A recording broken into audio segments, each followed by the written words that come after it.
Today we have a group of volunteers that are working with Jefferson Parish and a joint venture with the Coalition to Restore Coastal Louisiana. This is kind of one of the first times that we've worked together, and we're really excited because we have joint goals with our department and the parish of restoring the coast and making sure that citizens of Jefferson Parish and other communities are aware of our coastal land loss problem. We're here today in a marsh habitat that's suitable to be reforested, has been swamped and been logged in the past when slowly saltwater intrusion has affected these areas and killed off a lot of cypress. But thanks to projects like the Davis Pond freshwater diversion, we're seeing that these areas are suitable for planting. So we're here with volunteers today planting 700 cypress trees. We've got students actually who drove down from Baton Rouge today who are helping us plant these cypress trees. And the trees that we're planting today, we actually grew them from bare roots in our greenhouse that we have right in Marrero. They're about 2-year-old cypress trees in 1-gallon pots. They've been growing to a good size where we can put them out here. So we'll loosen up the roots in the pot,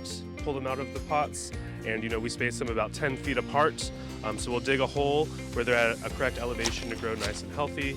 We'll put them in the ground, and then we'll wrap them with a nutrient protector and a bamboo stake. Because once the trees are out here, even though they are native trees and this is their native habitat, we have increasingly strong storms and hurricanes that could knock them down. So we stake them, and there's also nutria out here as well. You'll see some interesting things. We put little white tree guards all over them, and that's one of those crazy things in South Louisiana where you'll have invasive things like a nutria who will come and try to chew on the roots of the cypress trees. In about 10 years, the trees will grow to maturity. They'll be fully established, and then they'll start to drop seeds. And so our hope is that these trees will drop seeds as the waters rise in the springtime. The water will come up, and those seeds will travel along the water, and they'll be dispersed in other parts along the marsh here. And so this will kind of act as a seed source to reforest different parts of the marsh. So we see coastal Louisiana losing about a football field of land every 100 minutes. So whenever we can identify places that are marsh that historically have been swamped, we can go in and we need to capitalize with volunteers to reforest those areas. One of the big benefits of these trees to this area is getting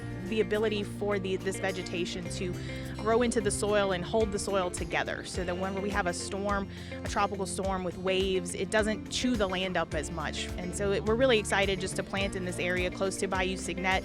Just on the other side of where we're planting, you see levees that help protect our west bank of Jefferson Parish. And so everything we can do to keep that storm surge off of the levees and is just protecting where we live.